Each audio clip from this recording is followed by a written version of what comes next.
I'm about as sad and gutted as you can be. That loss hurts. Let's talk about it. Locked on Badgers. Let's go.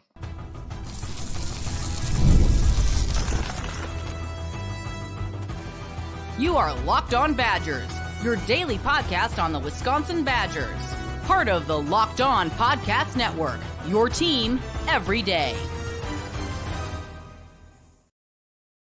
Badger fans, what is going on? Reacting to the Wisconsin USC game. We got Dylan Grapp over there. We might have a few other people jump on as well. I feel gutted. Today's episode, before we get started, is brought to you by FanDuel. Always remember, FanDuel gives you $200 in bonus bets with a $5 bet guaranteed. Visit FanDuel.com to get started. Dylan, we talked at halftime, man. This was 21-10.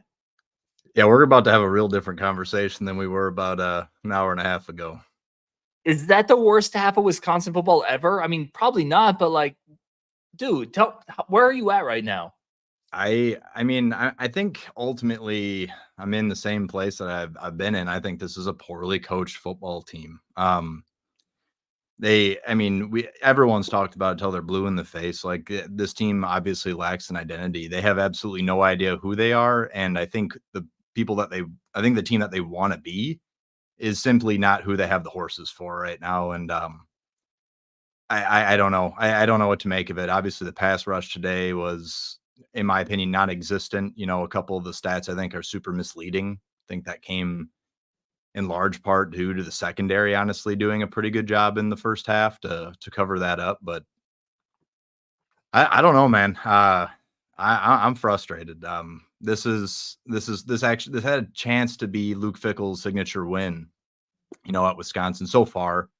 And instead, Luke Fickell now is 0-4 against ranked opponents as the head coach of Wisconsin. I feel like they got outcoached, man. Like, you were up 28-10, and I hate saying it. Like, you were up 20-10 or 21-10, sorry, with the ball in the third quarter, and you didn't score again. I thought they got away from the run game far too early. I'm not saying that they ran incredibly efficient, but this is not a team that is built to sustain drives on throwing the football. Like, Braden Locke is who he is at this point. I think he's a guy who's good enough to not lose you football games, but as we saw today, he's not a guy who can go out and win you one. And that's the issue we're facing right now. Well, I would also say, like, on third down, it felt like every USC third down, they scheme something up. They have a better quarterback. And it felt like every third down we had, it was a lock. You know how you play NCAA 225, right? And you're kind of just kept going back and throw something last minute and you hope it's there. And sometimes it was for lock. It felt like we were just grinding on third down and they were just scheming.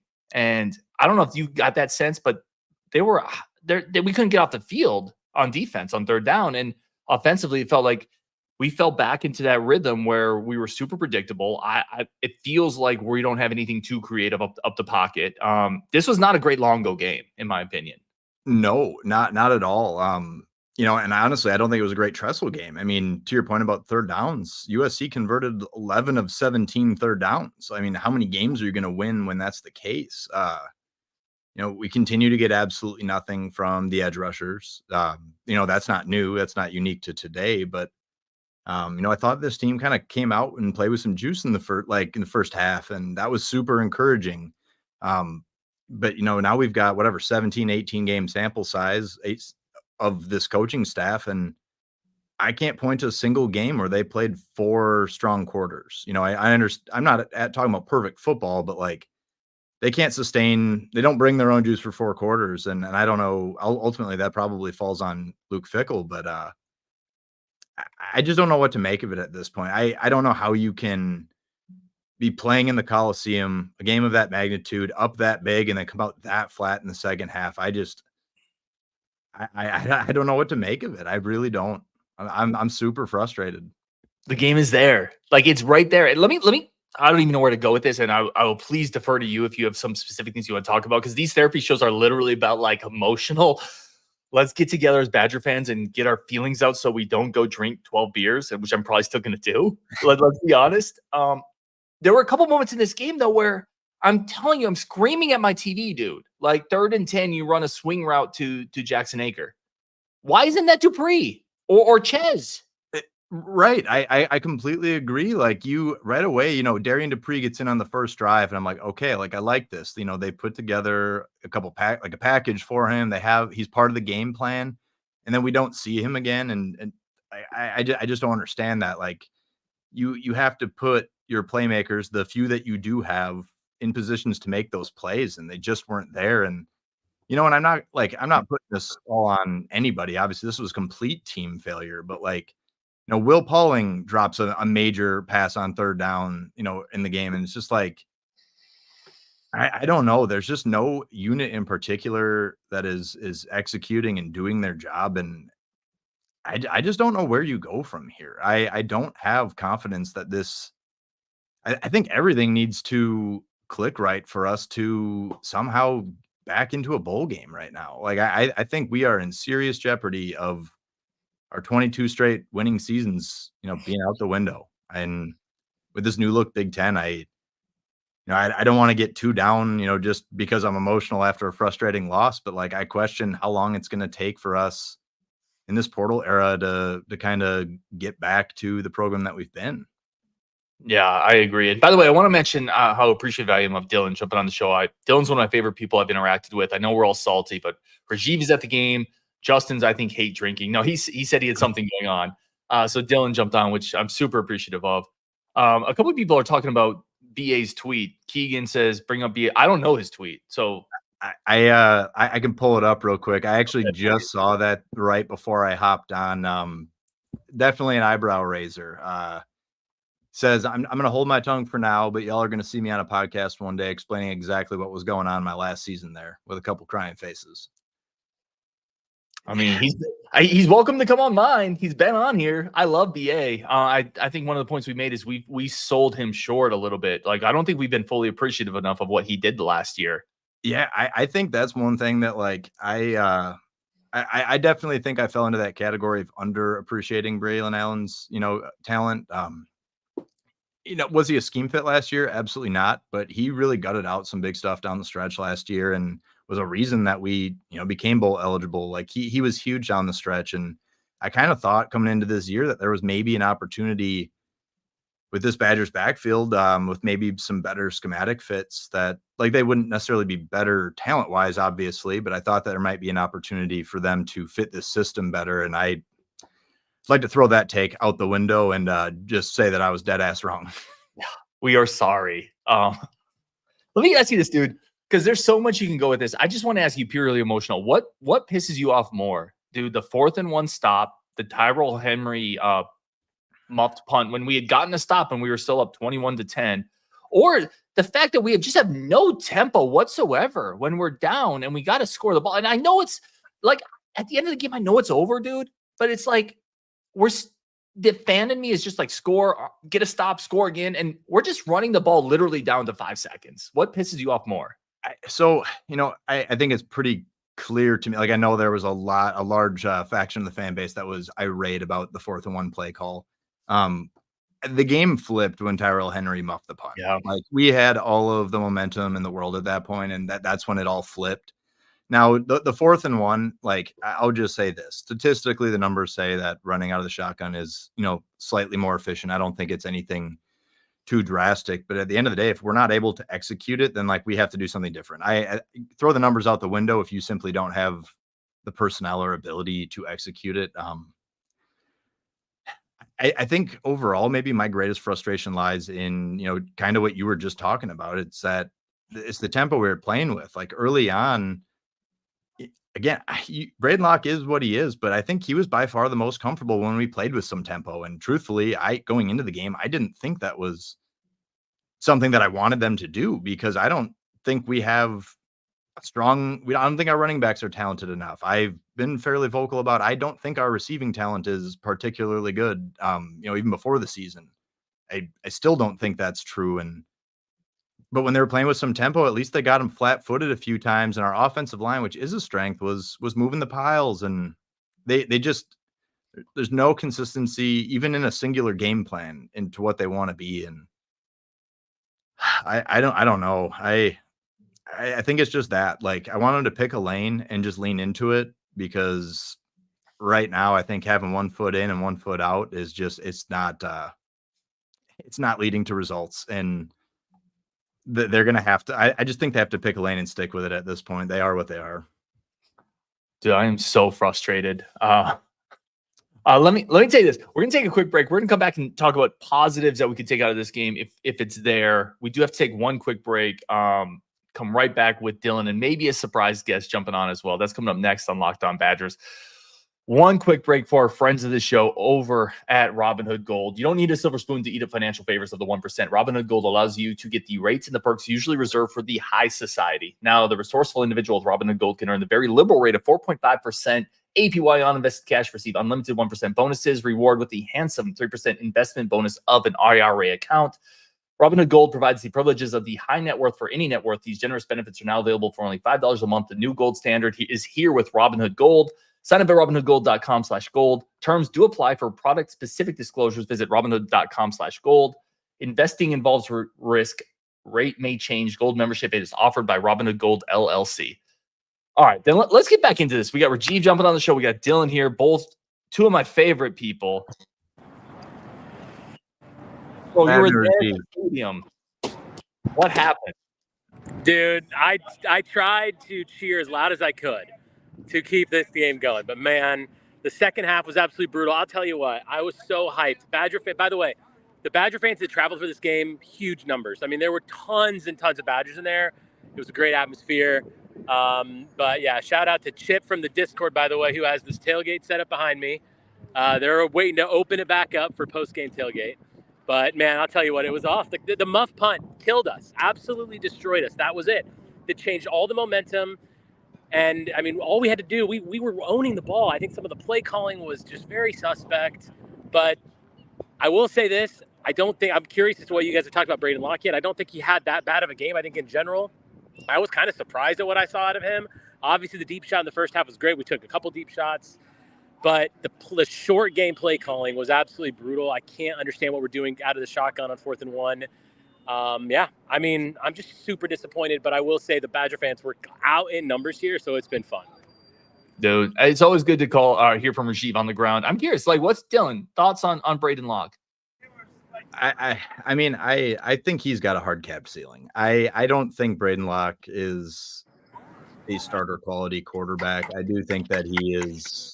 I think that he's a sound backup. I'm not taking anything away from him. I think that he can go out and execute a game plan, well enough to keep you in the game. But I don't think he has a single trait at this point that you could point to and say that he can go out and win you a game. And in a conference like the Big Ten and the direction it's going, you absolutely have to have a difference maker there. And I don't think he has any of those qualities.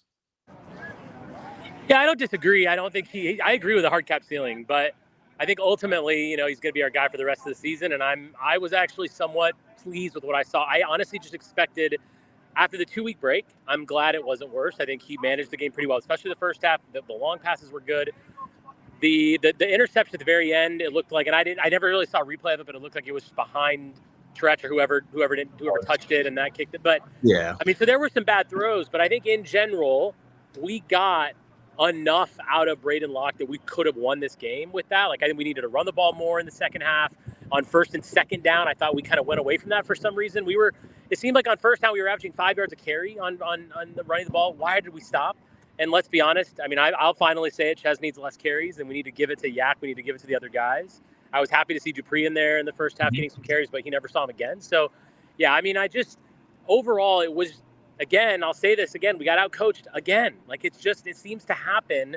And this side, it was really long ago, I thought, just poor planning in the second half. But, I mean, yeah, in general, when I look at the next 3 weeks, right, Purdue, Rutgers, Northwestern, to me, those are absolute must-wins and they're winnable games. And I think we have the team that can win it. Question is, will we be able to grow and execute a little better in order to get those wins? Because they're must-wins. Yep. Yeah, I definitely don't think they did any favors for Braden in getting away from the run. I think he was executing when they were calling an even-keeled game plan. I will agree with that. And I think that's what he's capable of. I think when you put him in a situation where it's not all on him, he's capable of doing enough. And I don't think they did him any favors there. I'll say this too. If you have a backup quarterback, you have to friggin' make plays for him. That Ches drop, Like that Ches drop was huge because if he catches that, I think we get a field goal before the half. And then it's 24-10. You have even more momentum. Like if you're the best player on the team, you're the best receiver, you're the backup quarterback. I know that wasn't a perfect throw. Ches has to catch that. Like you got to catch that ball, man. And that was a huge drop in that moment because USC didn't score right there, but it also gave them a chance to score the ball. And you talked about this, Dylan. It's like in some sense, nothing is fully clicking. Yeah, I don't think there's like a position group. I don't think there's really anything you can point to right now and say like that's something this team can hang their hat on. I don't know. I mean, this team is what they are. There are positives we can point to in this game. You know, like a Vinny Anthony. He had a huge day, stutter step early, and like Braden delivered that ball. Like Vinny Anthony had himself a day. You know, he had 3 catches, 70 yards, a score, like had a big return. I love to see that. Like there are guys that can do things when they have the ball in their hands, but we're not manufacturing opportunities for them to win. And Elijah Hills, another guy. I don't care what the box score says. He was a disruptor today. He ate up the right guard that he was going against. You love to see that. I don't think he's somebody who I expected in the defensive line rotation to be more than a rotational piece. And he's shown so far that he's one of our better options. I thought he had a great game today, batted ball. I don't know. He ate him alive. There are a couple positives we can point to, but I just don't think there's nearly enough of them that you can string together to play a complete football game. Yeah, agreed. I'm gonna head back to this tailgate, guys. Thanks for having me on real quick. But it was Rajiv, really quick. The Badgers that showed up really showed up in good numbers, which was great. It's just ultimately not good enough. And I really thought at halftime, I was thinking, are we about to really get excited? Can this actually happen? Same. And of course, the Badgers just broke our hearts in the second half. But time to go drink, boys. Take care. Treat yourself. Hey, Rajiv, before you go, first of all, thank you for jumping on. Number 2, give me a positive, something else that you saw from this game that you liked, because you are believe with Rajiv here. Yeah, so first of all, I agree. I was going to say Elijah Hills, too. I thought that there were definitely – and it was hard to always tell which player was busting through because I don't have all the numbers memorized. But I will say that I thought that Elijah Hills looked really good out there today. Every time I saw him, he was making good plays. But, man, like – I really want to say that I want Dupree to touch the ball more. Well, I feel like he's way more dynamic than anyone else in that backfield, and we need to see more of him. I thought there were a couple flashes. Also, yes, Vinny Anthony, really nice job.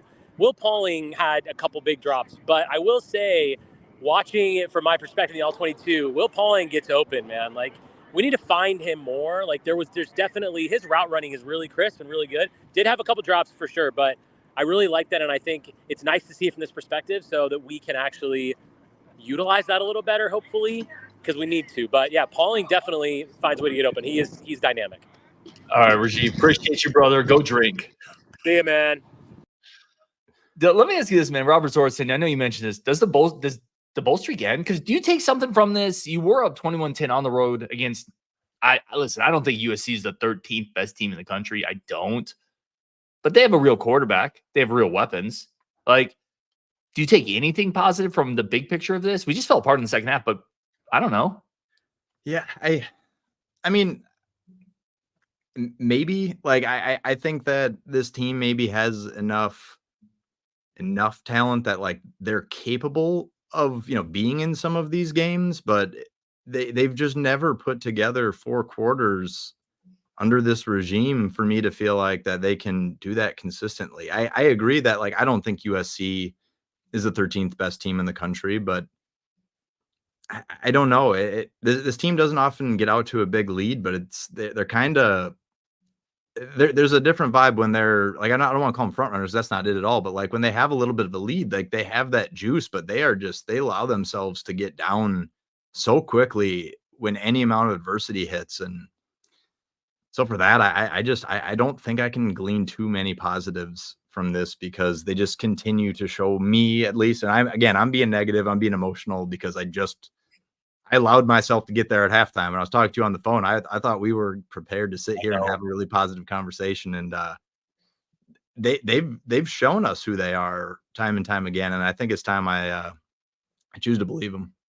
That's a great line. Because if people keep showing you who they are, this is more of a philosophical thing, but eventually you just believe them, right? Like if a person keeps being a jerk to you, you eventually just know they're a jerk. Not that Longo's a jerk, but like if the offense, I'll tell you this is not a great USC defense. We had 3 turnovers and we scored 21 points. Like, that should tell you something, man. And eventually you just got to understand that this is who this is, and it's not going to get better. And I think you're dead right with that. We're going to take one more quick break. I do want a couple comments in here, including more Dylan Graff on LOB. That was from Chris. Dylan Graff's awesome. We got 930 people in this right now, which is incredible. Go follow what Dylan does, please. Like, he's one of the best that does this. So I'll take this opportunity to go promote his work. Badgers After Dark, Athlon Sports, all that stuff. Go check out what he does. We're going to come back. I want to talk to you about defense a little bit, because I actually feel like, I don't know, I don't think I'm as hard on Tressel after this as other people are, but I want your opinion on that coming up next. And as I said, go follow what Dylan's doing, please. He does incredible work. Quick break for our friends of the show over at FanDuel. Listen, FanDuel's been a long-term partnership, much like Ryan and Dylan. They've been with this for a long time. If you're an NFL fan, baseball fan, NBA is coming up, obviously. College basketball is starting soon. Thank goodness for that. We get a distraction from football. You can go over to FanDuel. Please do it responsibly as always, but FanDuel's a great spot. You bet $200, you get $5. Bonus bets guaranteed. You can do a lot with $200 in guaranteed bonus bets. You could have bet on this game, and if it was, I lost money because apparently we didn't cover. Makes 2 of us. Oh, doggone it, man. I was so salty. I was so happy at halftime, Dylan. I was like getting ready to send out tweets. Like, thank goodness I kept some of those in the back pocket so they're not out there. But at FanDuel, great opportunity. $5 gets you $200 bonus bets. Please do it responsibly. All the sports. FanDuel is the official sports book of the Locked On Podcast Network. Let's continue in here. I want to get a bunch more comments in. Definitely want to ping Dylan on defense. Dylan, first, as always, man, I mentioned some of what you're doing. Where else can people follow the work you do? You can follow my incoherent ramblings on Twitter for the most part. Just at my name, first, last. Do some Wisconsin coverage for Athlon Sports, Bucky's Fifth Quarter. I don't know, man. I got a podcast, My Boys Talking Badgers. We usually sit down once a week and, just kind of spew our negativity. It's really just more so for me, and the fact that even anybody wants to sit down and listen is kind of humbling. So, yeah, I'm out there. I'm out and about. But anyone who ever wants to join and be a part of the conversation, happy to have you. What a good opportunity it would have been to talk some optimism, right? Like holding on to that lead. I hate that. Like, I'm becoming this version. Like, I've sat here for 20 minutes and just been nothing but negative, and that is not who I am as a human being. And so that's why I hate that I've gotten to this point. I really do.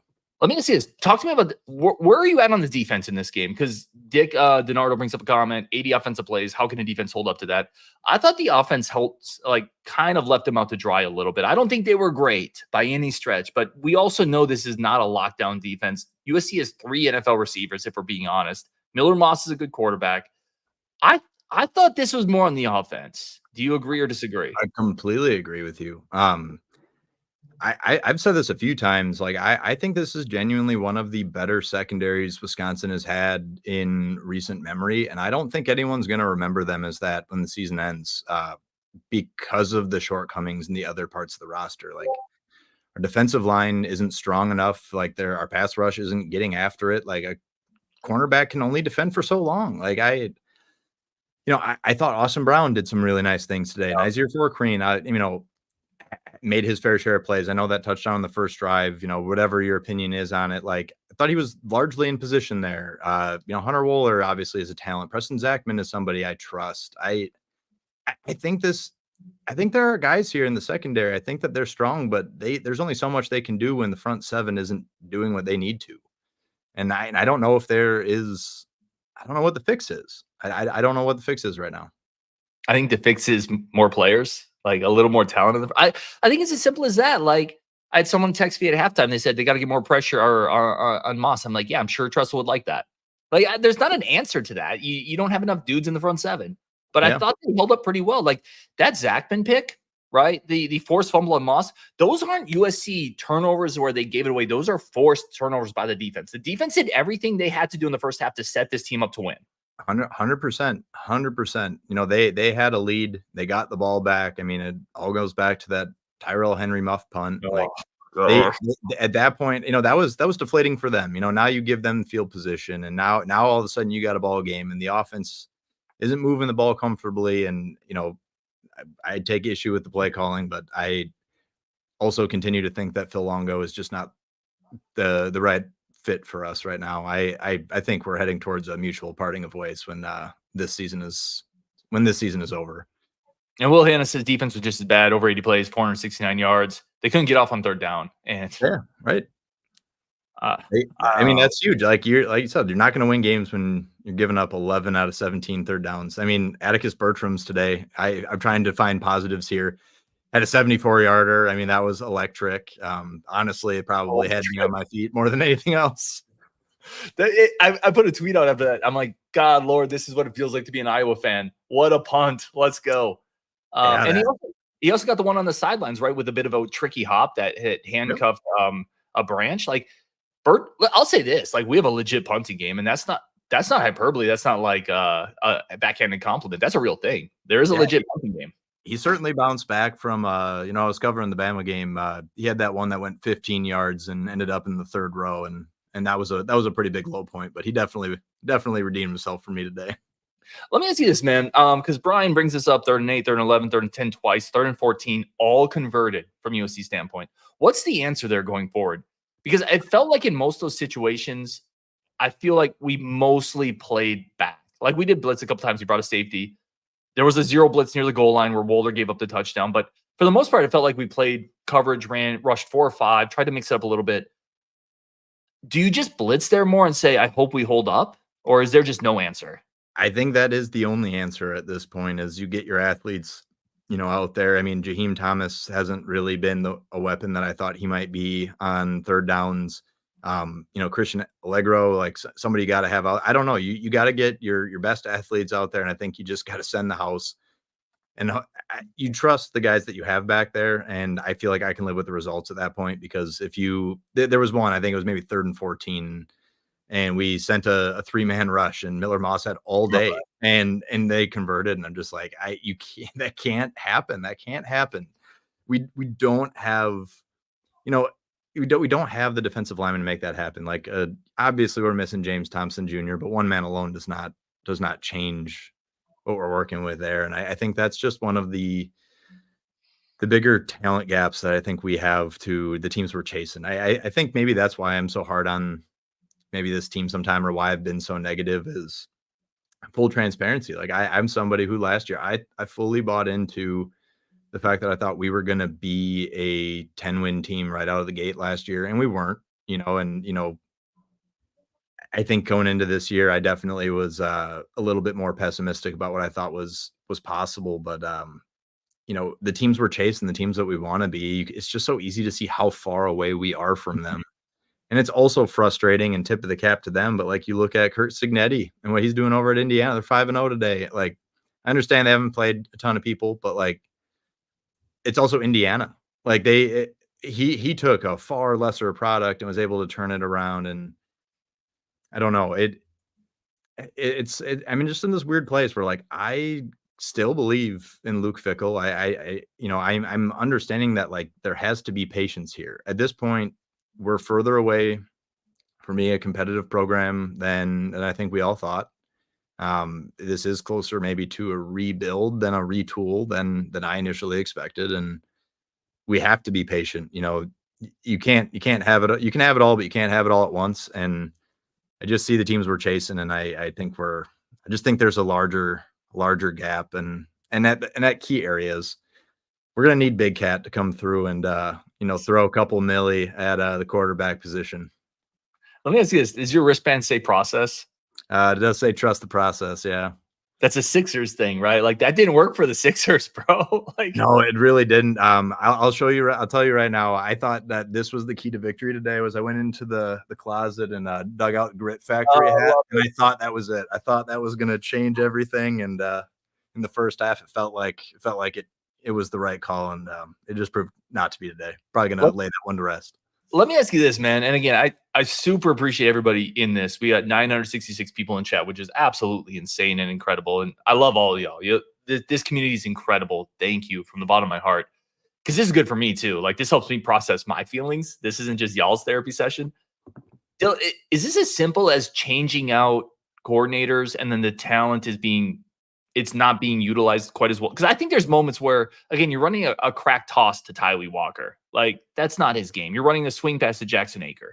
You're running a bunch of stuff like on that last gas play, and the game's over. It's 4th and 10. You're running a slam pattern for 6 yards to Bryson Green. Like, even if it doesn't matter. What are we doing? I guess my bigger question, and I'm frustrated, and I'm like 7 in right now. Fair warning. It's amazing I can pull off my ad reads because my brain is internally scrambled. But it feels like it's our players aren't put in a position to succeed right now. I have to agree. I mean, I think there's so many people you could point to for this being true. Like, I don't think Bryson Green is, the best player in the world, but I do think he's a starting caliber outside receiver. And you brought him here in theory to be a 50-50 guy. And when do we ever put him in that position? When do we ever utilize him that way? Like, we don't it feels like he doesn't get the targets that maybe he warrants. Will Pauling is a guy who I don't think there's a right amount of times that you could get him the ball. I would do anything I could to manufacture touches. Tretch is another one where, like, there's a lot of reasons why maybe he doesn't play as much as people are clamoring for or what have you. But, like, this guy who could be electric with the ball in his hands. Darian Dupree is a guy who we know this. Like, there's only so many people I think you can put the ball in their hands and they can be difference makers or make something out of nothing. And I don't think we're manufacturing enough touches for them. I agree. I think there's a lot of people you could point to and just say we're not. Doesn't feel like, I'm not going to pretend I know football better than these people. I certainly do not. But it just, from where I'm sitting, it just seems like they're not getting the appropriate amount of opportunities. I'm not sure, and maybe that is you just don't believe in the distributor that you have for the football. I'm not sure. Although this coaching staff has doubled down multiple times and in what they feel they have in Braden Locke. And I don't know. I feel like I just am seeing something maybe that they feel differently about. I don't know what else they can say, though, too, at that point. Yeah, it's like, that's fair. Ryan Bauer says, calm down. We're panicking 4 games in, back-to-back losses to number 4, number 13, blue blood programs. Is this just a continuation of like an overreaction spiral? Like, we didn't look quite as good as we did week 1 and week 2, right? That's fair. Yeah. We all thought we'd lose to Bama. Right. I thought we'd lose to USC.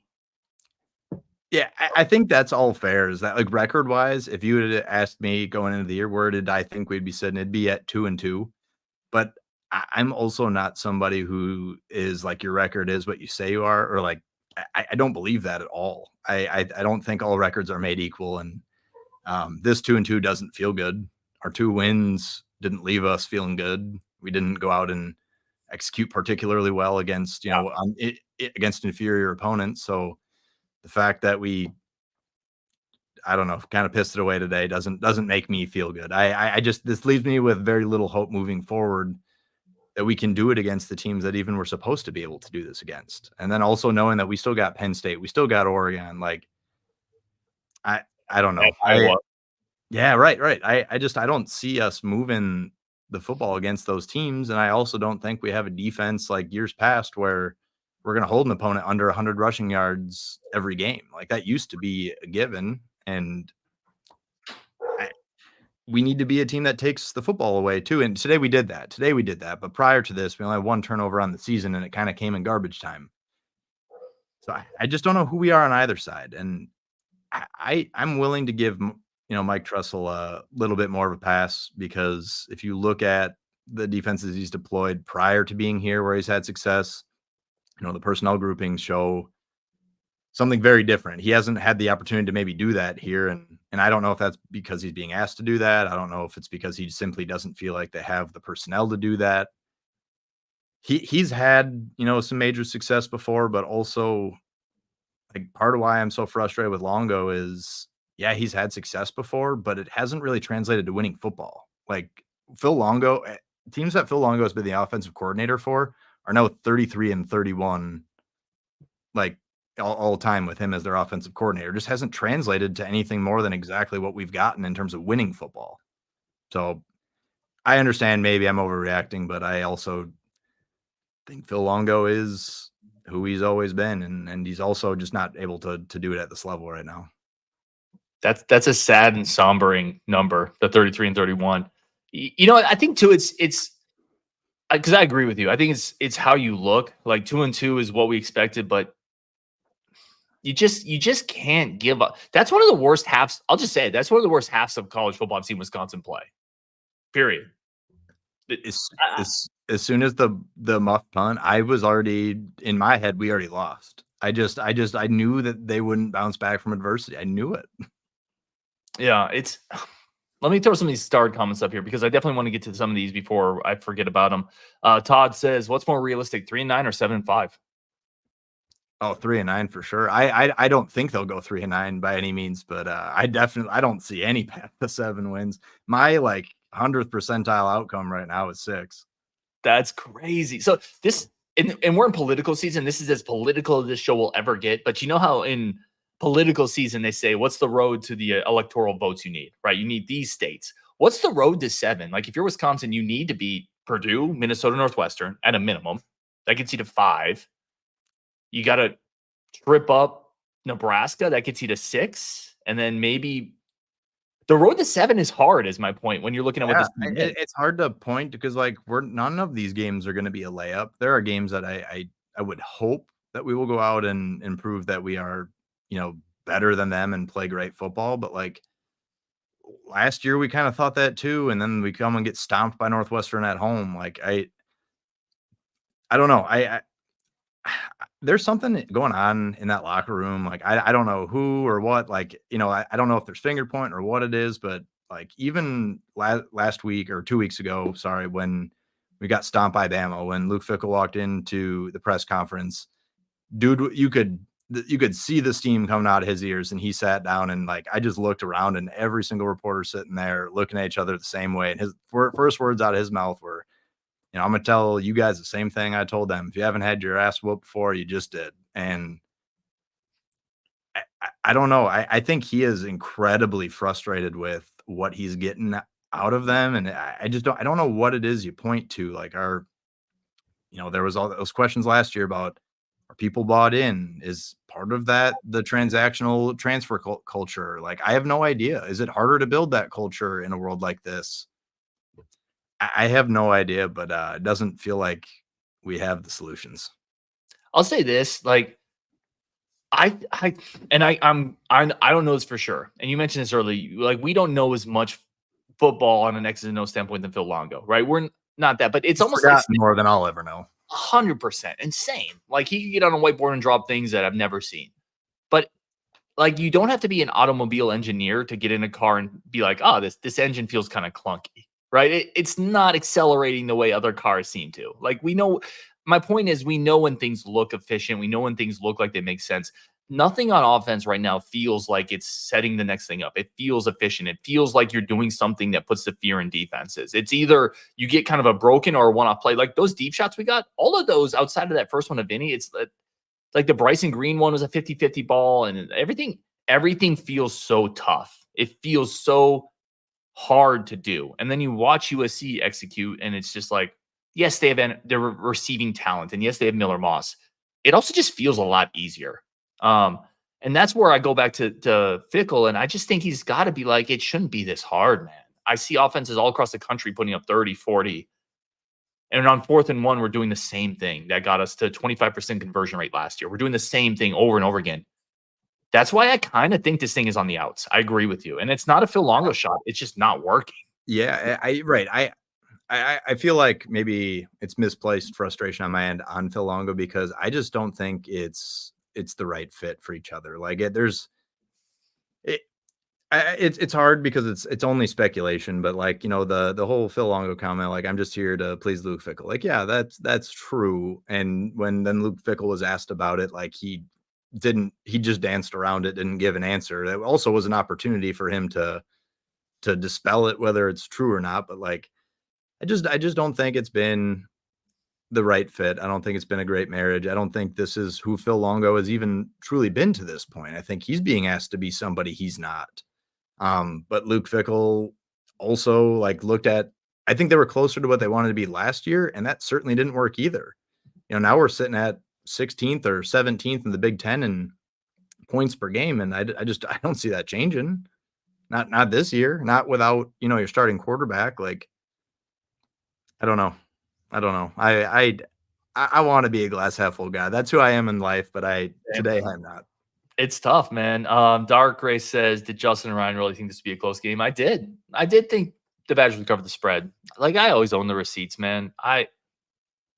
I don't know what to tell you. I did. I thought there was a chance that they would cover. I did. That's about as far as I was willing to go, but they didn't do that either. Jim Mandel says they can play with anyone, but they can't meet the moment. 5 to 6 crucial plays sink them every time. And I wanted to bring this up because in the Bama game too, and listen, it wasn't 5 or 6 plays away from beating Bama, but it was 5 or 6 plays away from being in that game more, right? It was the 2 fumbles, it was the missed field goal, it was the plays before halftime that Bama. That's what this team is, though, right? Yep. Ultimately, you said it, Dylan. Like, you got to trust who they are because they keep showing you who they are. They're a team that can play 4 quarters.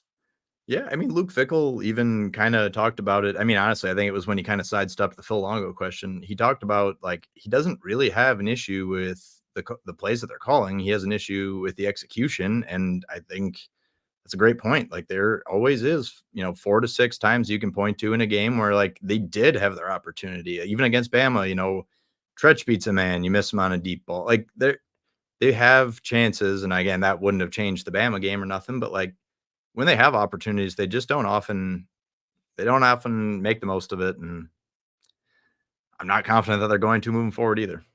Let me ask you this, man. We'll start to wrap this up because we're already at 41 minutes. I think I've already kept Dylan longer than I'm supposed to, but I don't care. Dylan's great. Whatever. Is there a chance this thing spirals? Because I think Purdue's pretty bad, right? That's who you got up next. Wisconsin should be Purdue. Even this version of Wisconsin, we're starting to learn and accept as our friend here. Like, you start to accept people who they are, and sometimes your friends aren't all they're cracked up to be. Does this spiral a bit after you've taken a couple shots like this? Gosh, I think there is a real chance. I don't even totally know what I mean by that, but, like, I do think that there's a chance that if they get down on themselves here, that we could be looking at a 4-win team, potentially 5-win team. Like, last year, we got healthy enough down the stretch and kind of leaned on some seniors and Braylon Allen really hard, and, like, just absolutely tried to make the most of what we had and the playmakers we had, and Mordecai left it all out there every game, just gutted it out. And I don't know who you lean on here. Like, I think Ches and Tawi are good backs, but neither of them are game-changing backs. They're both nice second options, in my opinion. Like, I think there is a chance. I mean, especially with what we're seeing going on around college football with people, using, you played 4 games and they're saving a year. Like, I absolutely would not be surprised if we saw something similar here. If there are any issues in the locker room, or if people are unhappy with their roles or thought that something greater was going to happen this year that very clearly isn't going to. I do think there's a chance. This team's talked a lot about how different they feel the leadership is this year, and we're going to find out. Find out. That's a great point. We are going to find out really quickly, because I do think there's a chance you have these 2 marquee games early. It doesn't happen like it is. Social media is upset, which, quite frankly, that's people's right. Like, as fans, it's okay to be upset with this and call it like it is. I could see super telling the amount of alumni that have been really vocal. Obviously, and they all want Wisconsin to win. Not a single one of them is rooting for this program to fail. There might be some people that are sour about how they did Paul Chryst, but some pretty vocal people out there. I found that pretty telling. Yeah, no doubt. You're talking about the James Whites, the Brian Calhouns, Braylon Allen has been a little vocal. I think Chris James has been out there. Like, there's a list now that are starting. You got Soldier and Shelton, JJ Watt. Like, they're. But this is what I'm saying. This is what I'm saying. When sometimes coaches gaslight fans, right? Because we're not as let's just call it like it is. We're not living on a whiteboard, but fans who have watched a lot of football in their lives can also tell when something's not working. Don't tell us, like, we'll be happy about the wins when you're barely beating Western Michigan. Like, fans aren't idiots. Like, right. Wisconsin fans aren't idiots. We know football in this state. Like, we know what looks like good football and what doesn't. Don't like pretend like this is working the way it's supposed to. And it's not. It just isn't. And it's frustrating and it's sad because we all freaking love this program. Like, that's, at the end of the day, we all want the same thing, Dylan. We all want 100%. Like, good Badgers football, and this ain't it.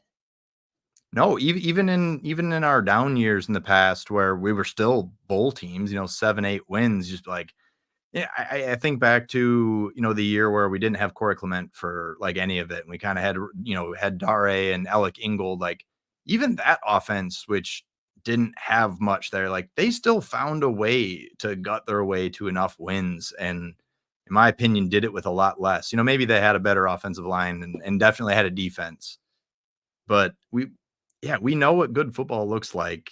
Even our down years, air quotes, over the last 20 years, we're better than this. Like, we're just, I can't point. This is the part that kills me, is I just can't point to many games where I felt like we had the coaching advantage. And that's something I thought we were going to have. I really thought that, prior to last year, I thought that was going to be kind of a trump card, and I was dead ass wrong. Yeah. And Bryce Tolfree says exactly something is not right. There's a ton of comments. We're not gonna be able to get to all of them, but I appreciate all you guys so much. We'll just kind of wrap it up here. Dylan, any last thoughts? Anything that maybe we haven't hit on, or any big picture thing you think we're not talking about enough, or talking about too much? I don't know. I think that I just need to, after this, take a step back, spend some time with family, regroup. I'll rewatch this tomorrow. I'm going to try to focus on only the positives that are there. I have a bad feeling about where I think this is all headed, and I just want to at least change my frame of mind a little bit and focus on the things that are going well. And I don't know. I guess at this point, I think I would be ready for a youth movement, maybe. Hunter says, I've never felt so down on the Badgers in 23 years. I think I'm there too, Hunter. Yeah. Like, I'll say this, because I'm much like you. You and I, that's maybe why we get along pretty well. I'm also a relatively optimistic guy. I liked some of what we saw in the first half with pressure. I think Elijah Hills is a guy. Like, we found a guy on the inside. That's hard to do. That's one of the hardest things to find in football. Outside of quarterback, interior pass rusher, I think we found a guy there for this year. I think so. I think you can build on a few things you did in the first half. That's about all I got. Like, it's hard, man, because that second half was brutal. It was just brutal. If we had lost this game, but that second half, that first drive, we had scored, then they came back and scored, and we'd stopped, but then we got a field goal, but then they scored a touchdown. Like, we just weren't competitive. And it starts to make you question how much of a mirage that first half was, right? Oh, we had 3 turnovers. There was the muff punt. Was that just a mirage, where in the second half, that became who Wisconsin is and who USC is, right? That's what that game does to you. I feel like with this version of the Wisconsin team, you only get one half of football and you take your pick. And unfortunately, didn't do enough in the first half to offset what we didn't do in the second. Give me really quick. Like last year, we saw a lot of second half adjustments, and the defense would clinch it down in the second half. But it's never 4 quarters. How much of that was last year's offense that we were playing, though, too? Like, we never played an offense last year that was anything like this. And yeah, that's totally true. That's totally true. And Ben B10 says, Dylan and Ryan, record prediction for the rest of the year. I know this is a snap prediction, subject to change. I'm going to go 6-6. I'm going to go 5-7. And maybe if we get good enough grades back into a bowl game, kind of like the Gophers did last year. Got to get that APR up, bro. Yep. You got to get that APR up. In the classroom. All right, we're going to wrap it there, guys. We have 1,000 people in here, which is absolutely insane. As I've mentioned, go check out what Dylan does. He's incredible. He's awesome, smart, eloquent, well-spoken, original, and authentic. Go check out any of those things. Go check out what he does, please. And then thank you, everybody, for tuning into the show. You guys are incredible. This is painful. This sucks, but we're doing it together. Like, at the end of the day, no matter what, like, we're in this community together, and that's what these therapy sessions are for. Troy says 4-8. Oh, I can't believe we're here. Like, this is the one thing I can't grasp onto, Dylan. I know I'm trying to get out of this show, but I know. Dark Ray says, love Dylan on the show. Appreciate you guys even just giving me the chance here, because y'all spared my wife from hearing every single word of what I've said here. She would have been hearing it, and just appreciate you guys weathering the storm with me.